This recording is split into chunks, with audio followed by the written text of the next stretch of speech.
My name is Chris Kosizi Strawn. In 2017, I took my first trip to the Congo with my nonprofit Kicking It for a Cause. It opened my eyes to the people and cultures of Africa, and I fell in love. Bridging my love of sports, I'm now on a mission to show the world what makes African athletes so unique. Join me on my journey around the world as I sit down with your favorite Africans in sports. On this episode of Africans in Sports, we take you to Houston, Texas to sit down with the first ever African summer and winter Olympian, Seun Adigun, and hear how she went from running in the streets of Chicago to slaying down tracks at the Olympics. What's up, everybody? Welcome back to another episode of Africans in Sports. I'm your host, Chris Kosizi Strawn, and today we have the pleasure of being in Houston, Texas with the first African athlete to perform in the Winter Olympics and the Summer Olympics, Seun Adigun. Yeah, good job. You did my name. I'm so excited. I'm hyped too. My name. Listen, that was amazing. Listen. Yes. I got this. This ain't my first rodeo now. Let me tell you how that just look. We set it up. Come on, Chris. Let's do this. How you doing? I'm good. How are you? Thank you I'm for having me. What? This is a pleasure. Like, you're absolutely amazing. Thank you. Listen, diving into all that you have going on has been amazing. You have no idea. Like, thank you are amazing. Thank you. Shout out to you. Appreciate you. No, this is amazing for everything. I'm just happy to be here and sharing a little bit of like what happens in my head, like what my brain, my heart, my mind when they all get together, what they do and how That's they what we're here. We're about to dissect all that. I love it. Let's do it. Before we get started, I gotta ask you, how do you do it in this Texas heat? Listen, the struggle is real. It's crazy out here. The craziest thing is, I think it wasn't until I got into a winter sport that I appreciated how crazy I was to be training in Houston, Texas for a summer sport. Like, I cannot believe I used to be out in the brink of the day, like 1, 2 o'clock, running, repeats, hurdling, like, it's crazy hot. But you know, we thank God. God only puts on us what we can handle in that moment. That's true. Right now, nah. For real. So, African names always have a really deep meaning. Yes, indeed. Can you give me your full name and tell me exactly what it means? Yes, so Mariam is actually my first name, which many people don't know, but that is my first name. And Mariam is, it's Mary, Marie, it's Arabic, it's a Muslim name. Wow. So my family is Muslim, so I go by Mariam first, which is on my birth certificate, but my family decided to call me by my Yoruba name. So my first middle name is Oluwaseun. Whoa. Which, exactly, it's a lot of letters, a little bit of a mouthful. So my nickname for that is Seun, which is what everybody calls me, Seun. Yeah, so Oluwaseun means like thank you, God. You know, Oluwa is God, like our God, and Oseun, like thank you. And then Abike, is a Oriki name that I got from my grandmother. It was my grandmother's name. And to take care, it's like being basically kind of like born into care or taken care of. Like and it's a strong name because it's a name that came from my grandmother, who I just so happened to look exactly like her. What? Mariam came from my other grandmother too, but and I would happen to take her athleticism. Okay. Don't tell my mom and dad though. We don't give it to my grandma. Shout out to grandma. Word. But yeah, then I've got Wurala, which is the equivalence of like precious. You can just say that's precious. We'll just stop there on that one. And then Adigun is my last name. Yeah. Wow. So you were meant to be special from birth. We thank God. We just thank God. So speaking of the family, where does everyone come from? Nigeria. My dad is born and raised in Lagos. My mom as well was born and raised in Lagos. She spent some time in Festac as well, but my families are typical Lagosians. Like, they are city folk, and my family house is like by the National Stadium. So we grew up in the midst of athletics. My dad was a big time soccer player, so we had a lot of right in Lagos, right in Nigeria.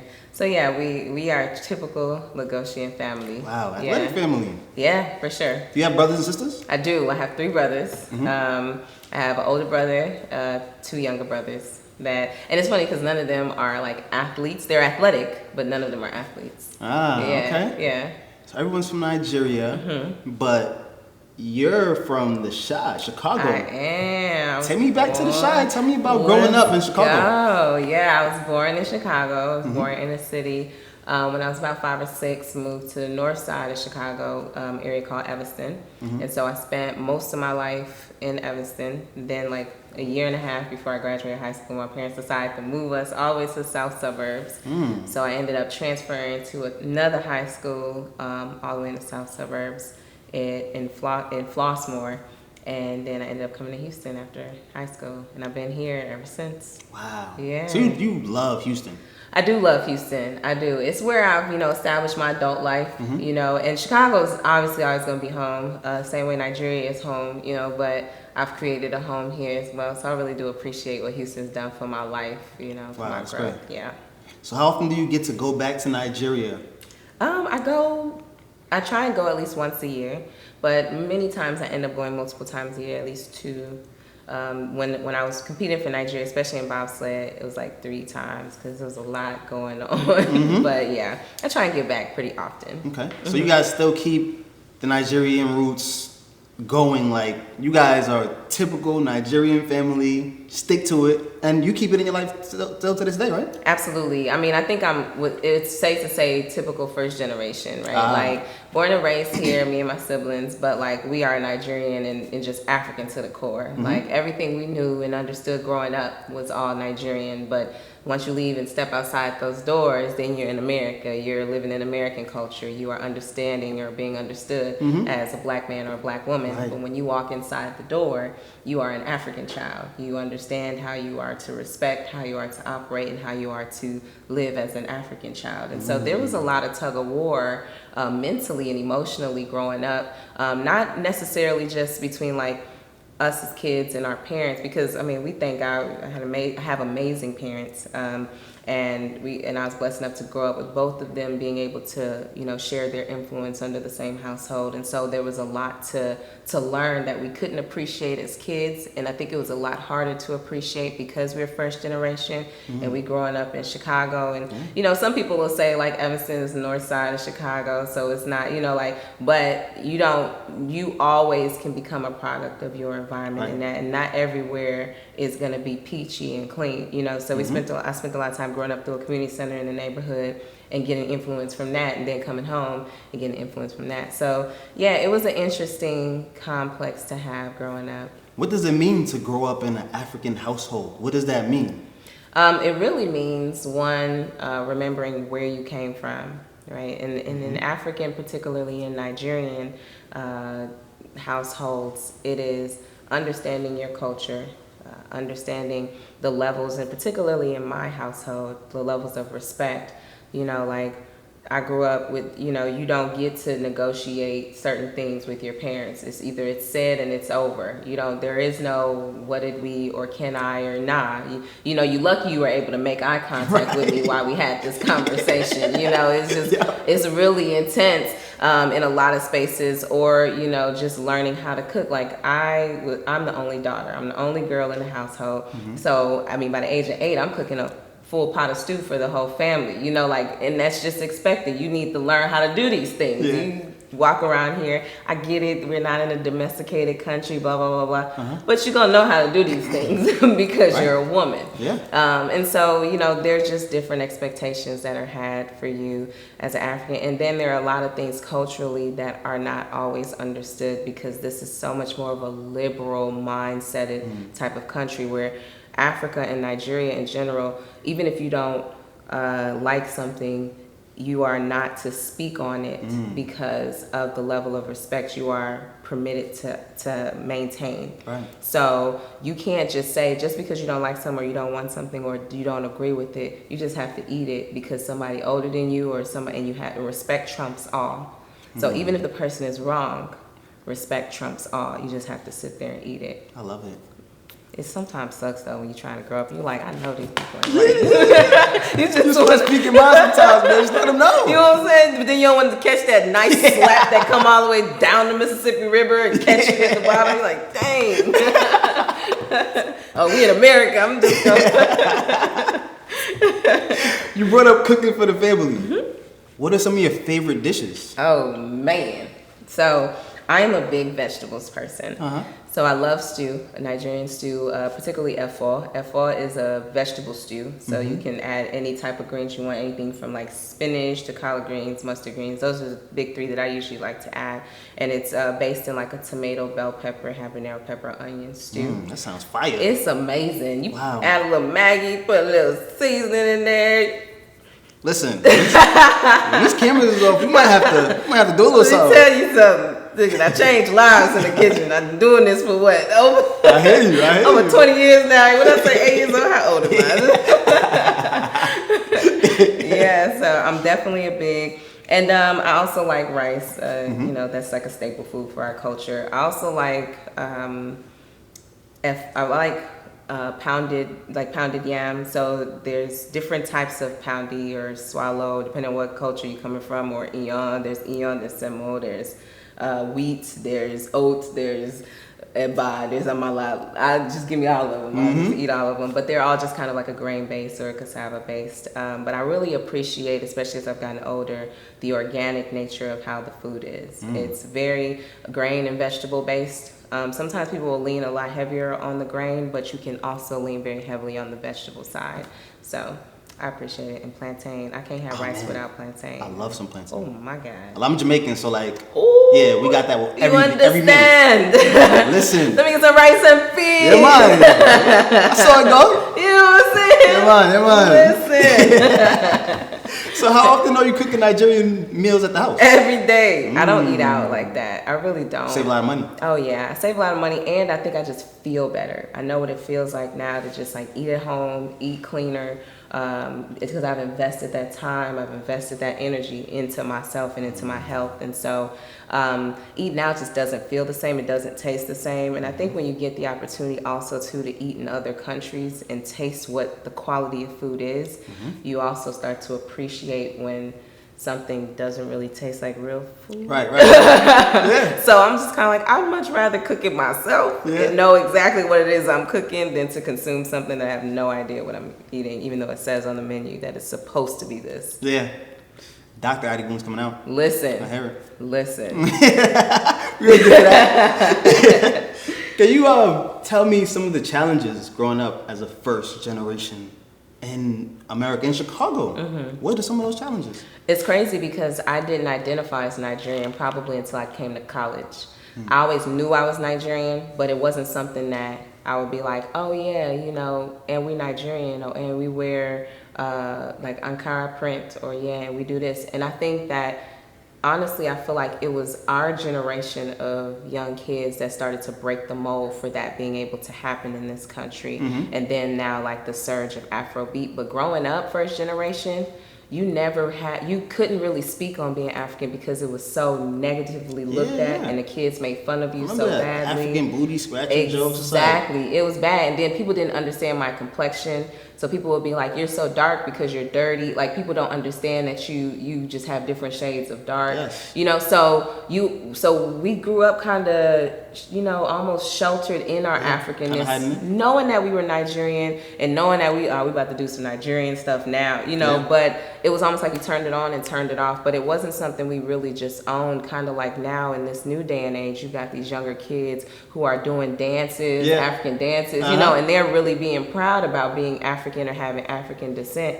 When we was growing up, people weren't doing, you know, your DNA and understanding that your roots really came from. So the education of the world over the course of the past 30 years has really changed what it means to be first generation. When we were growing up, we were like the first breed of kids to be born by immigrant parents, almost from like Africa. Like there was a wave that kind of came in the 70s and 80s, and then we were born. And so we was just like, oh, you know, now I'm from Chicago. So you brought up Afrobeats. Yes. Who's your favorite musician from Nigeria? Hey, you want to enter me in trouble this time. Because I have I just love so much Afrobeat. Like I almost don't even care who's singing it. Like if it sounds good, I love it. I mean, I was having the big heavy hitters, you know, like the ones that are breaking mainstream sound. You got your Wiz Kids, your David O's, you got your Burna Boys, you got your Adigun Golds, you got your Fouls the Bag. Like, I literally love everybody. No, like we could sit here for about 5 minutes. I could be like, oh yeah, and oh, and don't let me forget it. Yeah, don't let me forget, like, oh, and Bisola, and I would just go through and name so many people just because I love the sound of Afrobeat. Man, me too. I kind of just recently got put on. Really? And now how you gonna pay me like drop Bible? Yeah, I'm all about it now because I'm Jamaican, so it kind of has that same type of vibe to it. I'm like, I'm a big dancer. I go crazy. So like, I'm big in all of that, man, for real. That's super dope. So dope. What's the biggest misconception you feel Africans have? Africans have on themselves, or people think of Africans? That people feel about Africans here. I think a big misconception that I feel like is slowly starting to break down is that Africans are smart but ignorant. So they're highly educated, but they don't know, like, they don't know something from another, or like they're not well versed on, like, their street smarts isn't really on par, or they haven't been exposed to anything because obviously all they know is their huts, or maybe they've got flip phones, or maybe you know what I mean, but they're not very versed on, it's a shock if a Nigerian shows up in a Benz or in a, you know what I mean, like there's just certain things that people don't feel like there are resources available to Africans, when really Africa is the richest resource in the world. So, but because we're not treated like, like the capacity of what we hold in the continent, people don't recognize, because I mean, we have to sell our wheat to the United States just to buy it back from the same place. It's crazy. Egyptian threads are getting sewn in Italy and then flown back to Egypt. Like, now we're Egyptian threads, so it's like people don't understand that Africans aren't just smart because they go to school and they take school seriously, but they're exposed. They're very well exposed to what's going on in the world. I want to take it to sports. Yes. Can you bring me back to your first sports memory? Whose first sports memory? Yep. Wow. Yeah. If I had to think about my first sports memory right now, if I just think about the first thing that came to my mind, was the first time I ran 400 meters. I was about, 9 years old, maybe 10. And me and my mom, we were running late to the race. It was the first time I'd ever run track. I just was fat. I used to just like beat the boys in the streets. I was like, okay, cool, I could do this track thing, whatever. I was supposed to run the 100 and the 200, but I got there so late. We had to drive like 3 hours to get to it. Got there so late, we missed the races. Oh, man. And so the coaches were like, well, you done drove all the way out here. We're going to try and get you in something. So they put me in the 400. And I mean, I didn't know any better. I was like, oh, okay, cool. And my mom was like, oh, okay, cool. She going to run around here? Okay. So they didn't quite tell me exactly how to do this. Mind you, I'm born asthmatic.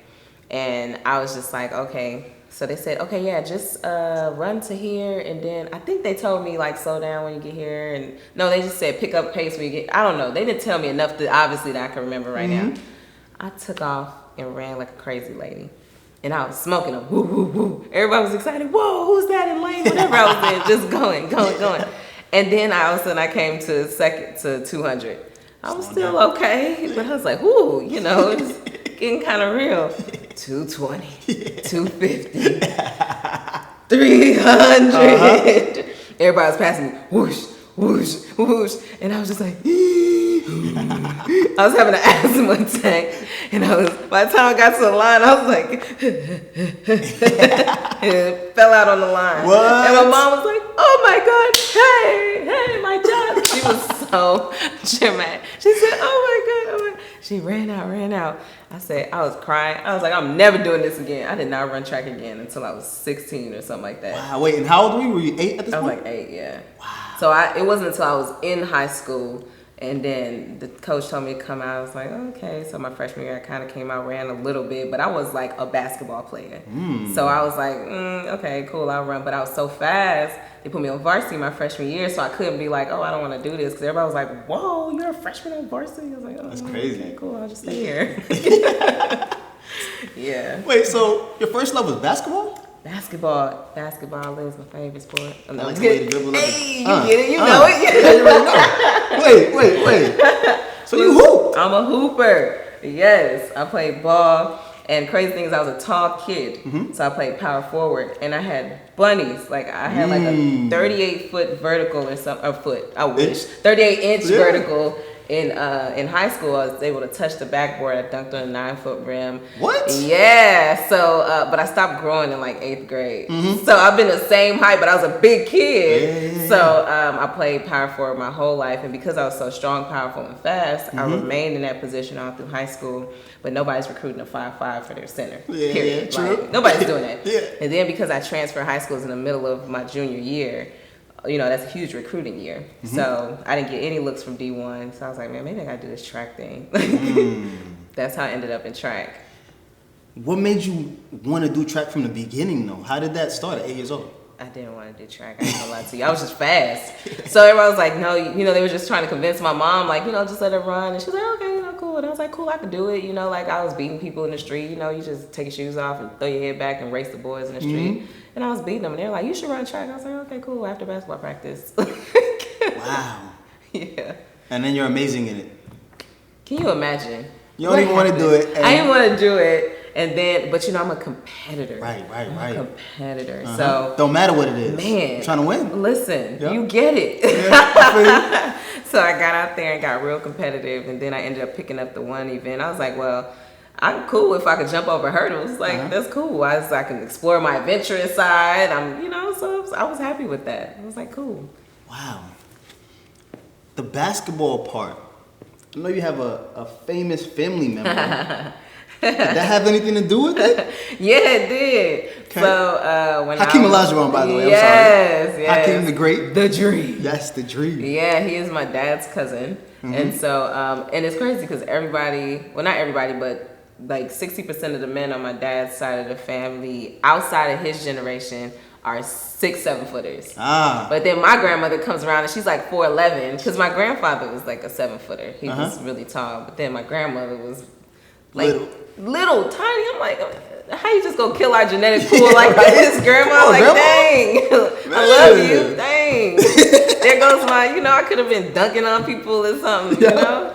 But yeah, so that had a lot to do with it. Okay. But I played basketball before I knew he was related to me, because, I started playing, and then my dad revealed that he was related to me, and that was like in the 90s when it was like Rockets, like he was really like the late 80s. He was getting out of U of H, and he was coming into, or not late 80s, yeah, it was in the 80s. He was coming out of U of H. 90s he was on the Rockets, and so I was really like watching him as I was playing. And I remember writing to his fan club and sending pictures of like my grandfather's burial for him to see, like, wow, yeah, you weren't home during this time, but my grandfather passed, and his dad became head of household, and so like sending him those pictures and stuff. But yeah, and we didn't even meet until 2 years ago. What? Yeah. Oh wow. Yep. How'd that go? It was interesting because we met on like a passing. It's almost like I've been his baby shadow for my whole life. Yeah, because I played basketball, and then I came to Houston. I came to U of H, and then I did. He was a part of this the start of this one Islamic community. That started a platform for young Muslims that during Christmas time they have like a little retreat that's grown to over like 1,000, 1,500 people now. Wow. But I was behind the scenes coordinating that for like 10 years, not even knowing like the genesis of it was here in Houston, and he was somebody that they leaned on to try and help get it started for some of the younger kids. Right. So I've been like his little shadow. So when I met him, I was like, yeah, and he knows my dad. He knows who my dad is. And so, but you know how you don't know all your cousins' kids? That's why I was like, when people would tell me, like, yeah, I mean, we are related, but like, I didn't want to run around and be like, yeah, that's my uncle or my dad's cousin, because I don't know all my cousins' kids. Yeah. So when we finally met, he was like, yeah. And then people kept reminding him as I started doing more things. Yeah. And so he was like, I think that's my niece. Like, he was saying that. So you was getting popping and he was getting word. He was like, oh, yeah, I know what that is. So yeah, it's cool. You talked about your mom supporting you at these events. A lot of times when I sit down with my African friends, they say that their parents aren't really about sports like that, but it sounds like you had a really good support system for your sporting events. Absolutely, and I'm really blessed. I think our family's really blessed with the parents that we have. They're very understanding. They are, even if it doesn't quite, even if they don't quite agree with certain things, they understand that just because that's how they think isn't the only way it works. And so, like for example, my mom didn't understand when I was growing up why we needed to train every day, right, for any sport. She's just like, wow. I mean, you go and run and then you come back home. Like when I say I have practice today, she's like, "Did you have practice yesterday?" And I'm like, "Well, yeah, but I got practice again today." You know, like, but the thing about them was, as long as our grades were right, you can do what you want to do. Right. If you keep them grades right, and I was a bookworm. I was hard-headed, but I was a bookworm. Yeah. And so I was able to keep my grades right to keep my ability to play in sports. And then my mom would be at every basketball game, every flag football tournament. We outside, she freezing, she'll be that mom. Yeah, my dad would show up whenever he can because he was always working, you know, just making sure to provide for the family, as my mom was as well, but she was just like the more super hands-on. And so my dad, they'll drive downstate for the state track meet and they'll be down there just cheering. And my dad, like I said, he was a huge athlete growing up in soccer.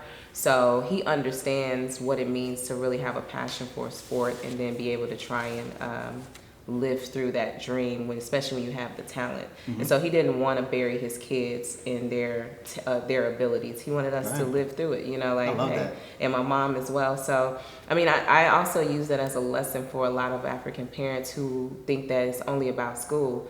You can do both, and you can allow your kids to flourish in everything that they are, you know, and a lot of people have learned a lot from my parents and them allowing me to do the things that I've done. Wow, it's a great example. Sports just helps so many aspects in your life. It's not just like playing the sport, trying to win or lose. It's just, man, just learning how to play in a team setting and preparation. There's so many things that help you in life that a lot of foreign parents don't really understand that. Because my parents are the same way. We're Jamaican, so they don't care anything about that. I don't think they really understand the amount of discipline that it actually instills in you. And it's a sense of community, but it's structured community that you enter into. And then not only that, but it keeps you from getting curious in ways that you don't have any business doing that go against what your parents are trying to teach you. And so if you instill in them the core values that they need growing up, you let them do what their mind and heart and body, because if not, they'll always live feeling and thinking that they needed and wanted to anyway. It'll always be in their mind and heart. And so you just let them live, let them be, you know, you teach them what they need to know, and then you allow them to grow and flourish in those seeds that you've planted. Exactly. Now, did you have to keep a certain grade point average, or? But you said you were a bookworm, so I was. You had the 4.0 already, anyway. I literally cried when I got my first C. What? I was devastated. I'll never forget. It was Miss Moore's math class, geometry in 7th grade. I was pressed, and I was really upset because I was like, "Dang!" Like she was a black teacher, and I thought maybe she was. I was like, you know, like, oh, excuse me. She was gonna look out. Oh my God, I was pressed. That's hilarious. Pressed. Yeah, I was pressed. Wow. So here you are, you're in high school in Chicago, you're killing it in track. Well, kind of, yeah, I guess so, yeah. Do you go to Houston with track on your mind? Yes. I didn't even actually think about track in my mind until the end of my junior year going into my senior year. So like I mentioned, I transferred, and when I transferred, like, you know with basketball, you basically kind of grow up playing with that core group. Right. The more you play with that core group, the more cohesive they are. And so because I did not play with the athletes that were at the school that I transferred to, but because I was on varsity, from my freshman year, I got pulled up to varsity during playoff season, which they'll do a lot of times. But I play like all the way through, so I didn't need to try out for the team when I got to the new high school, but I had never played with them, so I needed to learn. And then I was a 4, it was a 5, so I'm playing behind, somebody who ended up becoming a WNBA champion. So I'm who's this? Yinka Sani. Oh wow. Which grew up. Yeah, we are actually we grew up calling each other cousins. Only realized like we weren't really like kind of real cousins, but kind of cousins, like your African cousins, whatever, it doesn't matter. That's still a homie. But I played behind Yink. And then I also played behind another young lady named Charmaine, who was, they were the 4 and the 5, but they were seniors. So by my senior year was when I was able to play, but my whole junior year I sat on the bench. I never sat on the bench. Oh, wow. Ever. I mean, I played a little bit, but it was like, that was the most I ever sat on a bench in my life. And so I was like, man, I might have to start reconsidering this whole track thing, because my best friend at the time at this new school, she was track, basketball. She was like like junior All-American stuff. So I was like, maybe I'll do this track thing. So I started taking track a little bit more seriously my junior year. And then by senior year, I was like, okay, I'm going to try and teach myself how to hurdle. I had great coaches that were there, but they were new to the type of talent that I had, and they didn't really understand how to teach me how to hurdle. But I came from a state championship team in track, so I had already some of those tools. Right. And then I decided to just lock in during that off season. And next thing you know, I'm cracking times, and so I didn't even get recruited to college because I didn't really play. I didn't run. I didn't really run until my senior, so I was a late bloomer. So by the time I was ready to get recruited, all my times from junior year were like not good enough to get recruited at a school like University of Houston's track and field program. So I ended up my senior year, at the end of it, I already knew I wanted to come to Houston. I had the academics to basically go anywhere I really wanted to. So I already applied, I got into school. I knew this was the program I wanted to be in. I understood the culture. I got here, and then they were like, oh, maybe we can offer her some money, because I ended up running fast by the end of my senior. They were like, Wow. So I didn't fell sign. into their laps. I did. I was like that diamond in the rough, and they were really, really excited about it. By the time I got here, I signed like a books tuition, or like books and fees or something like that, like a partial scholarship. Yeah. Then by the end of that year, I ended up on a full. So it was great. That's crazy. Yeah. But wait, take me back to freshman year in Houston, from Chicago. Oh my God. And you're Nigerian. Listen, there was too many things to put together at once at that point. First of all, when I look at pictures from my freshman year, I just be like, Lord, thank you. First of all, thank you, God, for bringing me through. Because, Lord, the this glow up is real. I was so Chicago. My nails, my hair, my accent. Oh, my God. And not that there's anything wrong with it, but you know how you just look at your old self and you're like, God. Listen, I look at old pictures. I got the baggy jersey on, the baggy white tee, the big hat. Like, I know exactly what you're talking about. Whoa. Yeah. Man, and I really didn't start getting in tune with my Nigerian side until I moved here. And so I had a cousin I had a cousin that went to U of H too. She was a senior at the time, senior or junior. And so she introduced me to the Nigerian Student Association here in U of H.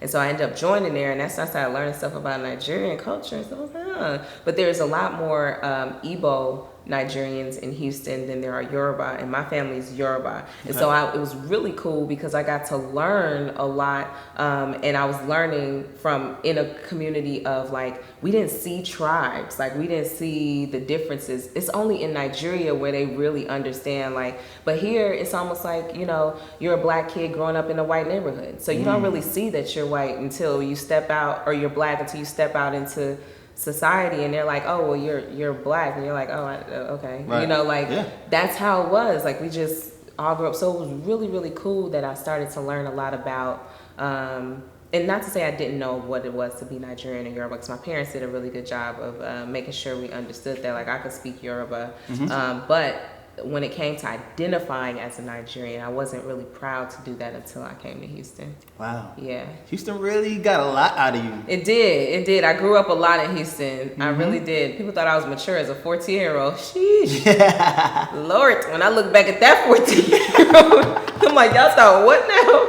That's crazy. Goodness. And maybe I just know myself, so I'm like, oh, God. Wow.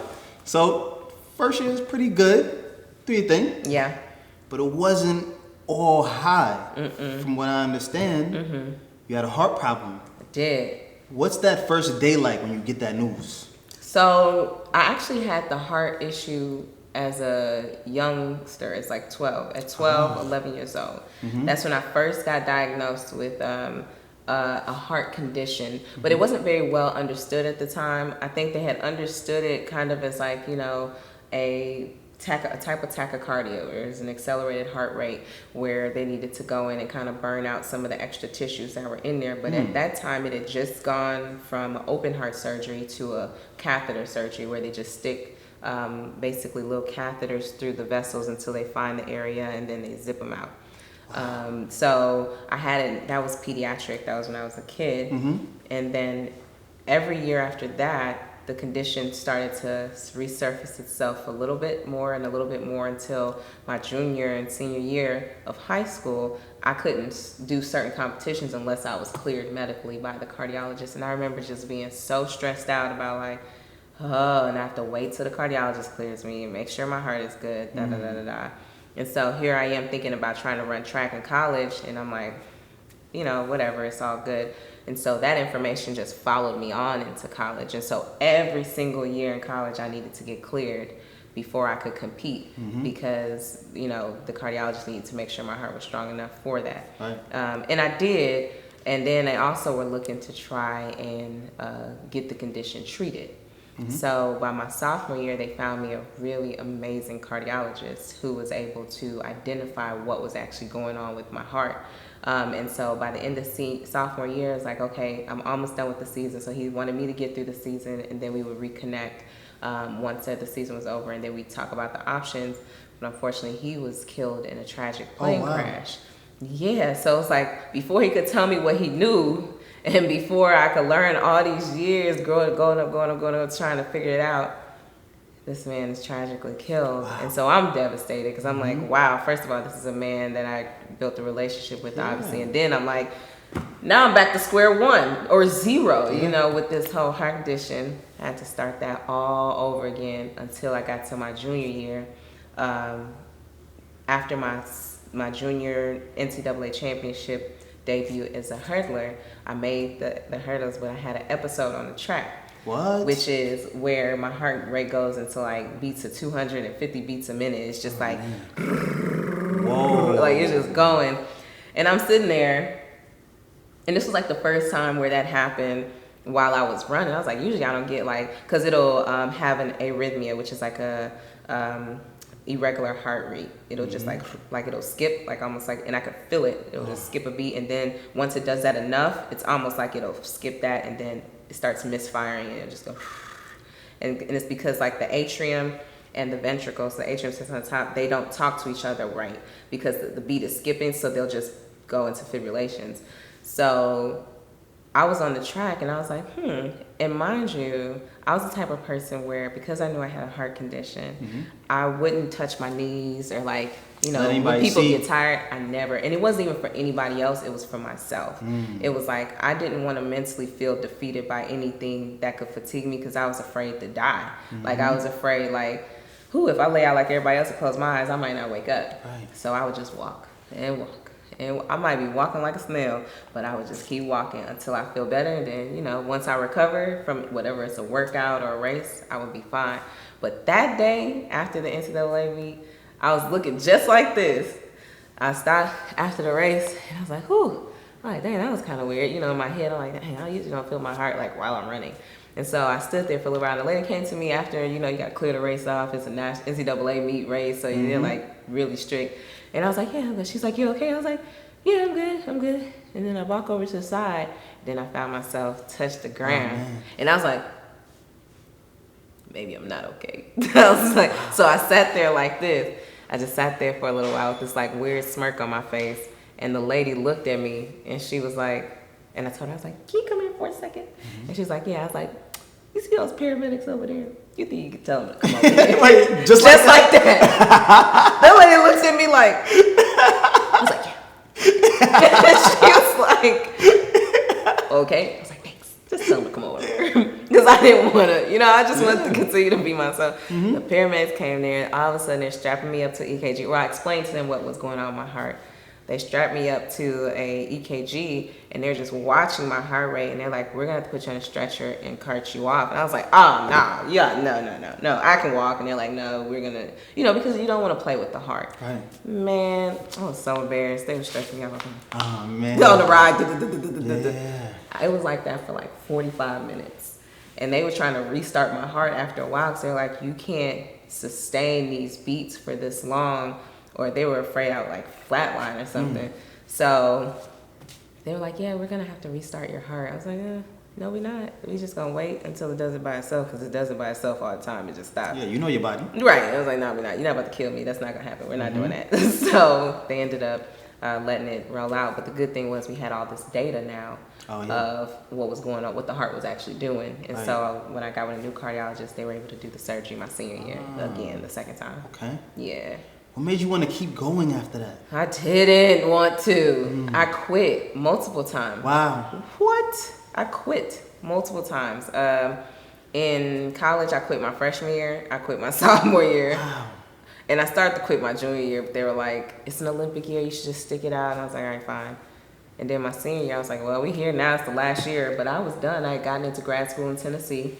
I had already applied. I was ready for life after, athletics. I was happy with, I was content with myself knowing that I had given everything that I could to maintain this collegiate athletic career and everything that I've been through emotionally, physically, because it's a lot. When your heart is not in its optimal position, you literally feel like you're getting beat up every day.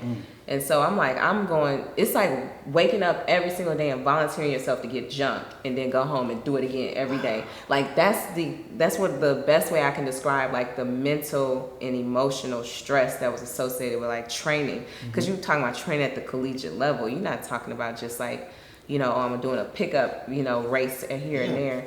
So it was really intense. So I had already checked out mentally that I was going to be done with track my senior year. So I got it. I knew I was going to do sports medicine. So I entered into a sports medicine track in Tennessee. It was one of the more difficult ones to get into. So I was really blessed because it was like 20 people they let in or something like that. Wow. Then all of a sudden after I had the heart surgery, I started cracking world times. And everybody like, wait a minute, where you come from? Like they knew that I was always like, 6th, 7th, or I would come in at the NCAA meet. I qualified for nationals my freshman year. First meet out the gate, I made the NCAA list. And they're like, who is this freshman? So everybody knew that I had the potential to be a great athlete. Yeah.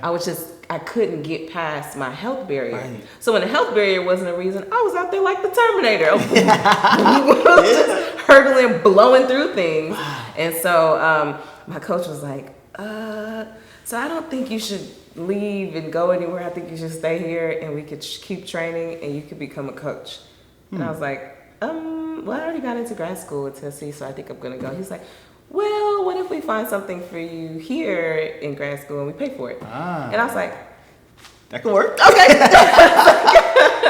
That's dope. Okay. I was like, I think we could try that. So that's dope. I ended up staying here. And I was an athlete in June and a coach by September of the same year in 2009. Wow, that's amazing. It was a blessing. I mean, my life couldn't be any more, of a blessing. It was amazing. But here I am also a first-time coach, a first-time grad student, and a first-time professional athlete all at the same time. And my head was doing this.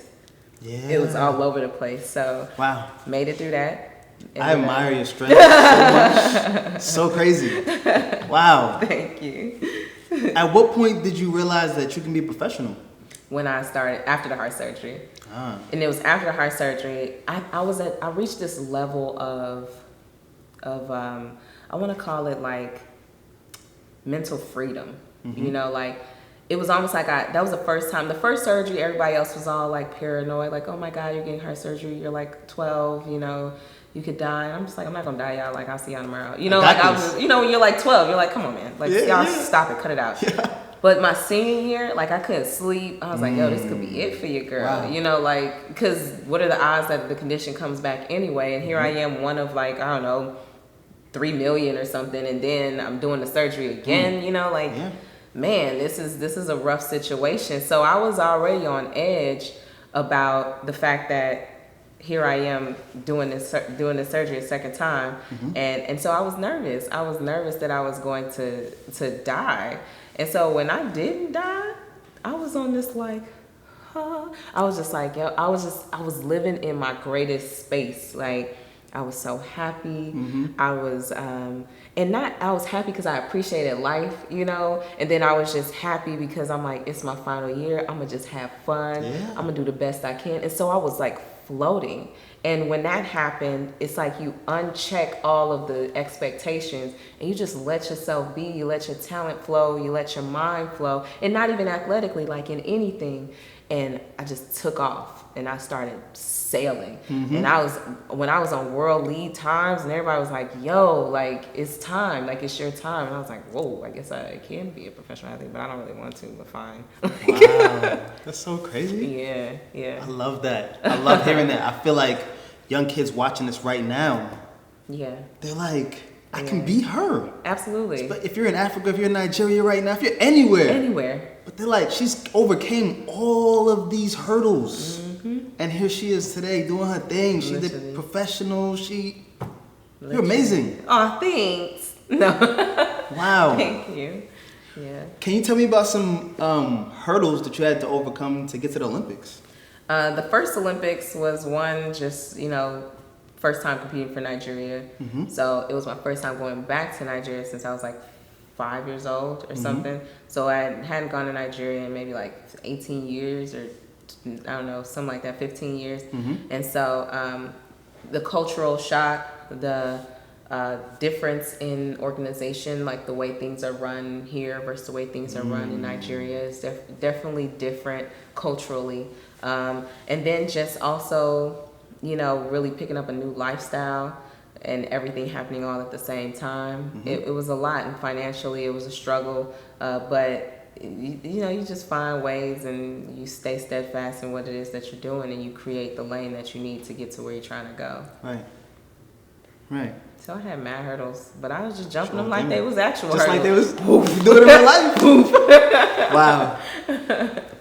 So listen, you competed in London. I did. 2012 games summer.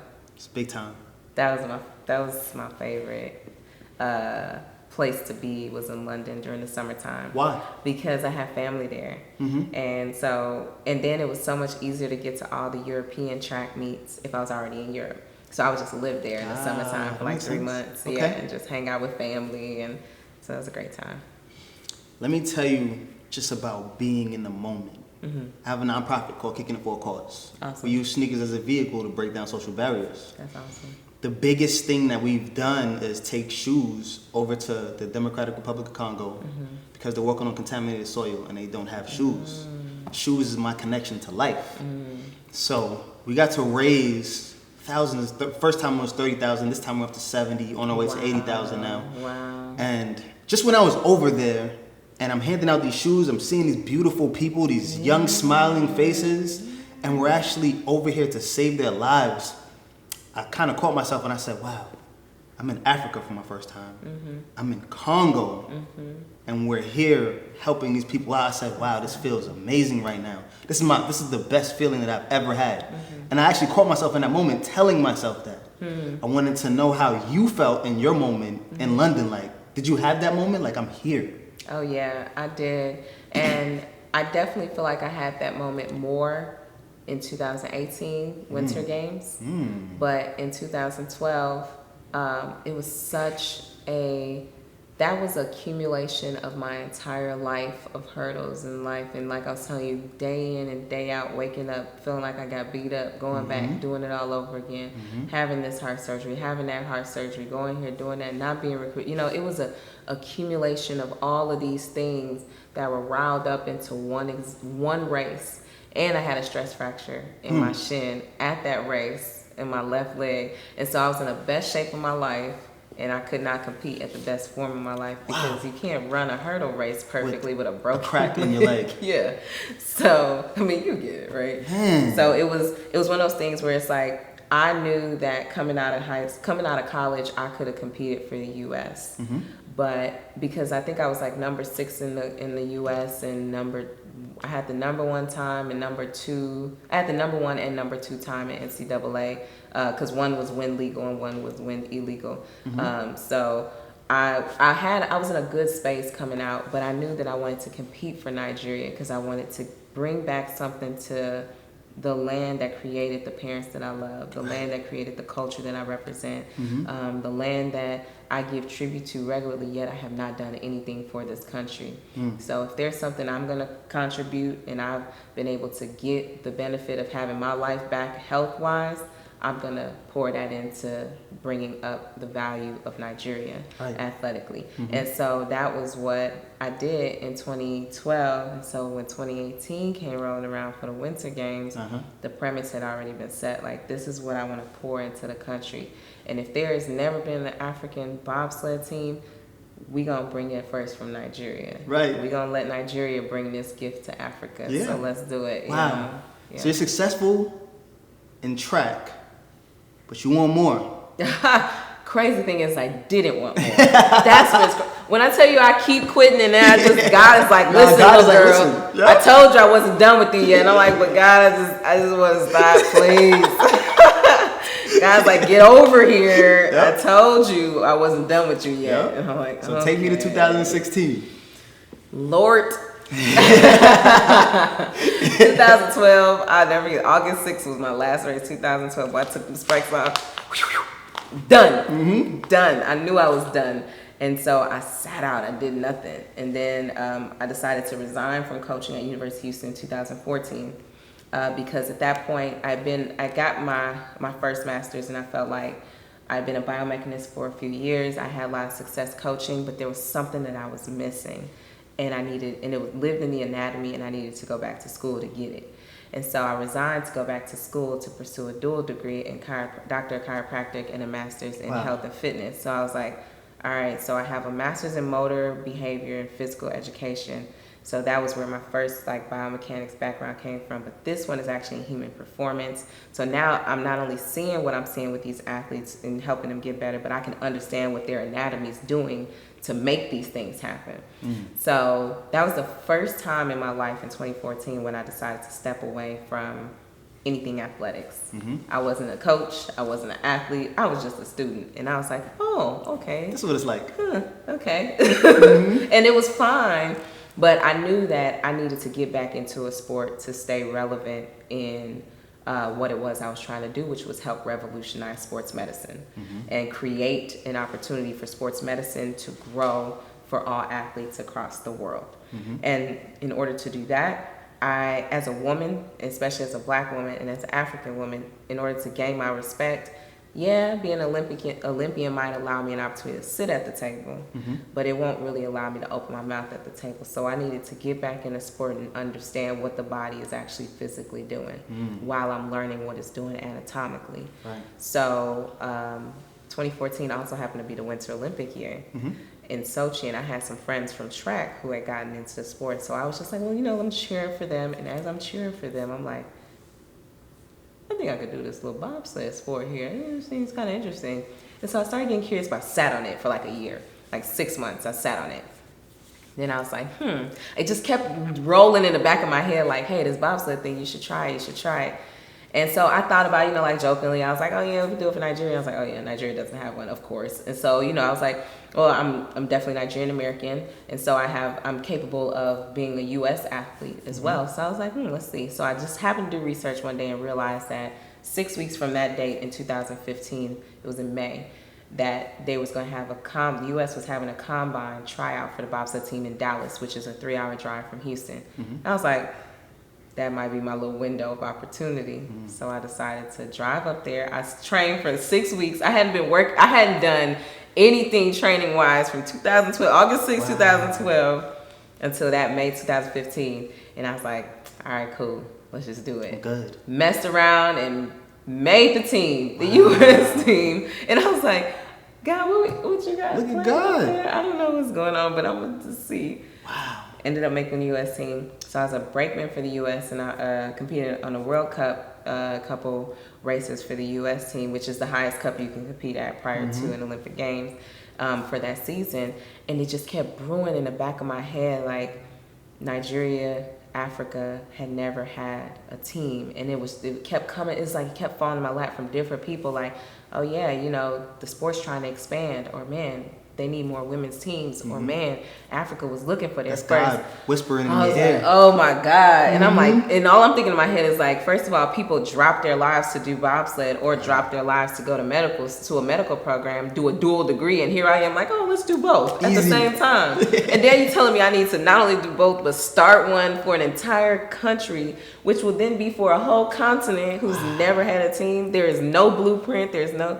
I had to sit on that. I had to chew that for about 6 months. Wow. And then eventually my heart just got bigger than my brain, and my heart won. And I was like, listen, I'm about to start this bobsled team. Wow. This Africa deserves it. Nigeria deserves it. I'm like, it's 2017 at this point. You mean to tell me, or 2016-ish. I'm like, you mean to tell me this whole continent, 3 billion people can't be represented at an Olympic Games in the sport of bobsled in 2016? What? It just didn't make sense in my head. And I was like, well, here we go. And there we go. And you're the first. How does that feel? You know, it's surreal because when you say, like when you first started, you're like the first ever African summer and winter Olympian. Like when that, I don't really even know that that's really hit me the way it needs to. Because you know how like when you're living in it, you don't realize the impact at that time. Not until you look back. What? Like, and I think it's starting to become more and more surreal because to be honest, I probably didn't come down off that adrenaline high from the Olympics until the end of last year. Like there was just so much going on and I had to be in such a locked in autopilot mode in order to make things happen that I didn't realize my reality had been settled in that before it was settled into the real world. So it took me a minute to get out of that reality. And then I finally realized like, yo, this is important. This is huge. Like this is 30 years later and people still talk about Cool Runnings, the Jamaican bobsled team who did this in 88. Yeah. People still singing their praises 30 years later. Yeah. We are still living in this moment, so we don't understand what's happening. But the reality of it is it's 2018 and the first ever for an entire continent in a sport was created by a woman. It's crazy. And it's like not just any woman, but like a black woman, you know. And so I don't think people really understand what's happening, but that's so powerful for every single young girl, black or white, young boy, black or white, out there. Like, yeah, it's 2019, and at this time you would think everything would have been created by now, but no, there isn't. Like everybody still has a very, very relevant spot in this planet to create their lane and create what is supposed to be meant for them to do. So yeah, I mean, I still don't really understand the impact. When I sit down and swallow the idea of being the first to do it, I'm like, you tell me I'm the only person on this entire globe to have done this for the continent of Africa? That is, you know how many people are on this globe? That's crazy, man. It blew my mind when I saw that. Lord. Once again, I'm going to tell you again, you are amazing. Thank you. Man, that's so crazy. Just wrapping your mind around that, especially you breaking it down like that, it's just like, wow. It's crazy. Find your why and go make it happen. Exactly. Who would have thought? In 2015, you could not. In 2015, you could tell me I would be driving nobody's bobsled. What? Why? And where? For why? For why? Why would I even do that? For real. Especially in 2012, I was so checked out from sports. Right. Even now, like I'm content. I'm like, I can live and die like this, please and thank you. Don't nobody ask me to do another sport of nothing. And if I come up with another sport, I'm looking for you to be like, ma'am, you see this seat? Come and sit down. Come sit and sit. Nah, man. You got more coming. Lord, no. Everybody's like, are you gonna do another games? I'm like, huh? You good. Nah, brethren. Nah, brethren, I ain't doing another games. So if we fast forward to 2018, the world takes notice, and you're the woman sportsman of the year. That's crazy. Wow. That's crazy. How does that feel? It feels amazing. And you know, I mean, obviously I didn't do it by myself, right? I enlisted in some people, a team, an amazing team of people, many of whom I still work with, or I'm still close to. My teammates who believed in the dream and what was happening, and you know, and they were selfless enough to be able to understand the impact of what was happening and stick through to what was to be done. And so like, you can plant a seed, but you know, there obviously needs to be water to be put in there to grow. And just like any plant, sometimes you're not home to water it, but somebody else might pick up the slack and water it for you. Wow. And that was the story of this games. You know, like, it's a lot when you're talking about trying to do something for an entire country and you're one person. Right. You can't do it. You need some help. So I'm really grateful for the fact that the world jumped on board, because when I launched that GoFundMe, That's how it went viral, because I launched it as my gift to Nigeria, Nigeria's gift to Africa. And I asked people to join the journey. I'm like, listen, y'all, just jump on board with this. Watch this happen. I'm gonna make it happen. And people trusted, even if they were just excited about it and gave however $5 to not. But people really trusted and believed in my ability to help lead this team. Not only start a federation, learn how to drive, then qualify, and then compete at the games in a year, a little over a year. You know, like. That's huge, and that took the world, and that's why I think the world was so excited about it, because people got a chance all over the world to have a little piece of it, a little part of it. People all over the world can say, I donated to the first ever bobsled team to come out of the continent of Africa. Yeah. That's huge. Like, and that might be the best thing somebody does their whole life, they might think, you know, and they're like, I contributed to greatness. And that's what I want to do. It's not about taking greatness and owning it and harboring it into your own self. It's about how do you project that onto other people, give other people the opportunity to share in that, because you won't live forever, but your legacy will. Does, yeah. Exactly. So after talking to you, I'm getting the feeling that there is no more Olympics, no more events for you. Maybe I might do the Senior Olympics. I need at least 30 years off. I might come back at 60 years old and be like, might catch me in 100 somewhere. That's hilarious. I need at least 30 years off, bro. I need 30 years. Man, you are extremely educated. I told you I was a nerd. I like started this off with that, you know, like I'm kind of a nerd. But you know, I can show people that it's okay to be a cool nerd. Like some nerds are really cool, you know, and some nerds can do, like you don't have to be just a bookworm. You can be a bookworm and be good at athletics, because people have stigmas on both sides. If you're an athlete, you're dumb. If you're a nerd, you're unathletic. Like, you can be both.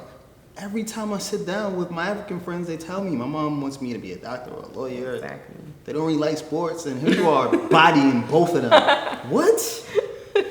So you're a chiropractor. I am. I'm a chiropractor and a biomechanist. Tell me about that. So I basically focus on injury prevention and rehabilitation, and a lot of my clients are NFL athletes or professional athletes in either track and field, boxing, just a little bit of everywhere, really.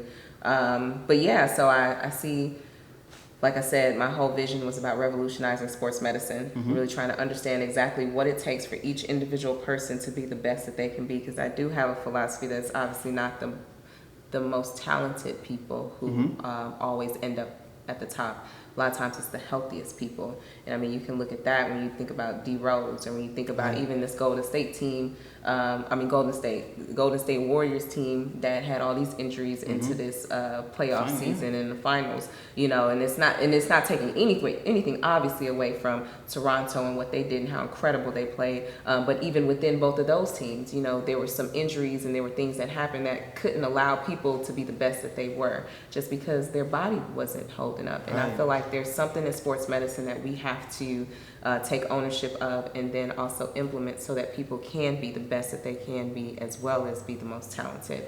So that's where my passion lies, and that's where I wanted to go back into a sport and understand things not only just from a Summer Olympic perspective, but also Winter Olympic perspective. What are other things that we need to take into consideration?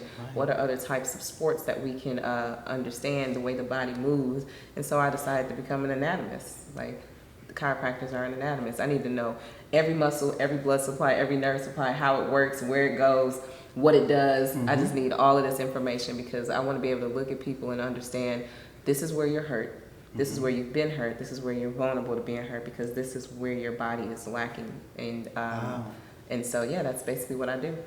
Wow.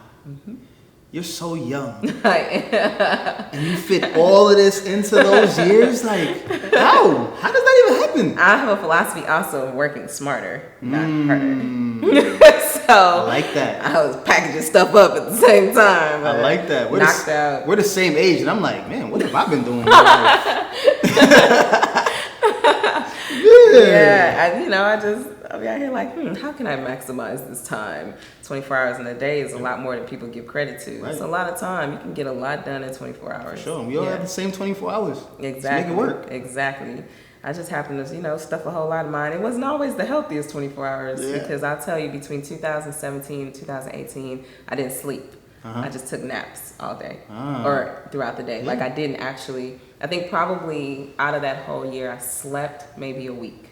Yeah, a total of a week. Yeah. What? Yeah, I just I took thought I didn't sleep because I'm up all night. It was all bad. What? Well, you gotta think, I'm starting a federation for an African country. So I live in the United States, which already means I'm either 6 or 7 hours behind off the rip. Yeah. And depending on what time of the year. Then I'm dealing with trying to qualify a team that's gonna be competing in Asia. So that's 13 hours off the bat. Then I'm in a medical program where you already aren't sleeping because you got patients, you've got clinicals, you've got requirements, you've got classes, you've got homework, you've got tests. You're getting 14, 15 tests a week. So you're not sleeping because you're studying, even off of that on itself. So everybody knew me as like, we would have 10-minute breaks between classes. I'd go in my car and take a nap.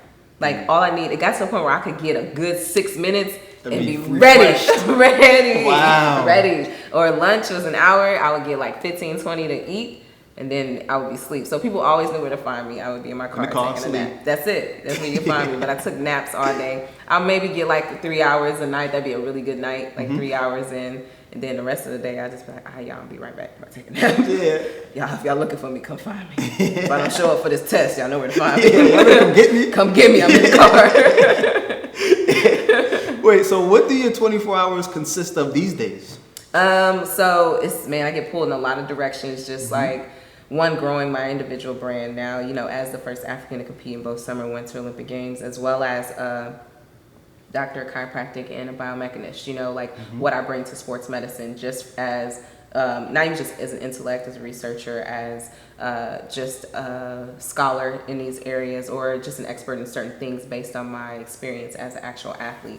So I'll do some certain speaking engagements, obviously those are here and there, or appearances with things like that. But on a regular, treating patients, probably catch me treating patients like 3 or 4 days a week.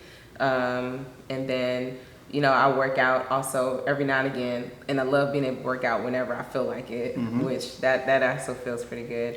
So yeah, I do that, and then I get to spend a lot more time with family, which is cool because when you're getting pulled like that in those years, I feel like I missed out on a lot. Like a lot of weddings, a lot of baby showers, a lot of, just family time.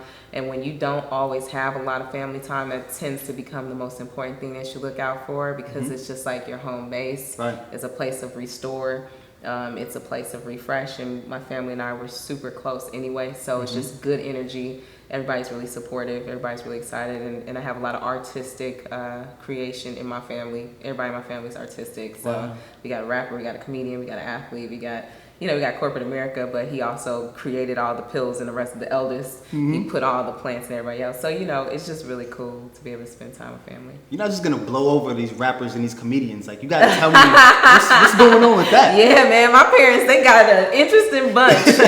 My older brother, he's the only one right now that's kind of like normal. He works in corporate America, but he's the one who got all of us into what we're doing, because it was only me and him for 3 years or 4 years or whatever.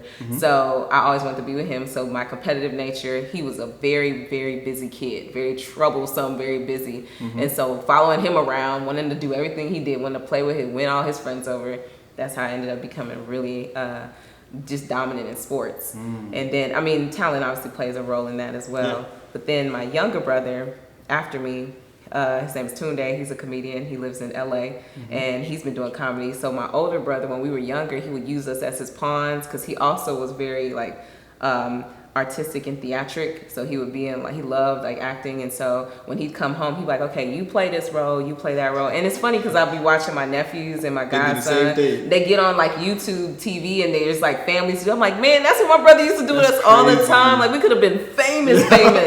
Because we would do, and my dad would have these little home videos of us marching around the house, and we'd all be his little parties. Okay, now we're stop, cut. He'd just be directing us. So the one after me, he ended up taking that artistic side, and he's into theater, into comedy, he's into just acting altogether. That's just his thing. And he's out there doing his thing in LA, which is really exciting. And then my younger brother, so not only was my older brother artistic in a theatrical way, but he was poetic. And so he rapped, but his rhymes were not, again, in your typical just rhymes. He was a hip hop head, very, very, very poetic in the way that he wrote things. And so My younger brother was the youngest. He just came in. My older brother we were older. We were like middle school, high school. So he came in late. He's like 9 years younger than me. So when he came in, my older brother was rapping, doing his thing, and they came out with the CD. And so all he heard was just rhymes and music. And he just loved the hip hop sound. Before he could actually articulate words, he would he would go and do we'd be like, yeah, we just gas him up. So now that's how you start though. You do that and then you kind of go over it and then you get your bars down. Crazy. But at 2 years old, he was rapping. Wow. And so now his stage name is Femdot, and he actually is coming out of Chicago. It's like one of the next hip hop artists to come out of Chicago. He's doing really well out of there. It's just really exciting. Great family. Yeah, I know. We get really excited. Our times together are fun. It sounds like it. It sounds like you have a big commitment to the community. Absolutely. What type of stuff do you have going on these days? Well, one, just continuing to help build up the Nigerian Bobsled and Skeleton Federation. So the Bobsled and Skeleton Federation of Nigeria, BSFN, really trying to help curate the next generation of Winter Olympians to come through the country in the sport of skeleton and bobsled. So I'm really very well invested in that. I'm also committed to trying to help create opportunities for young women as well as young men even, but a lot of energy towards Africans and young women in the community. So I go back to like my home in Chicago, or I'll spend time, especially here in Houston, and create be a part of camps like with kids, or really just speaking to a lot of these kids or a lot of these communities, or even adults as well, in the workspace, and getting them to understand exactly what it is that they are capable of unlocking, because what I am is not what I've achieved, it's the why I've achieved it or how I've achieved it. And that's what people need to understand is the key to unlocking your potential. It's not about, oh, let me do this goal and that goal and that goal. The what is just the outcome. It's the how and the why are really the reasons behind what gets done. And so that's what I really go around trying to help people understand in the community, and then just using whatever influence I have to help lift up the African community as well as the American community, because I represent both. Wow.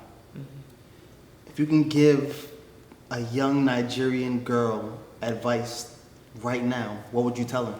Stay true to who you are. You do not have to put yourself in a box. You can be every single thing that you are, and you can be proud, you can be beautiful, you can be amazing at all of it. Don't let anyone hold you back.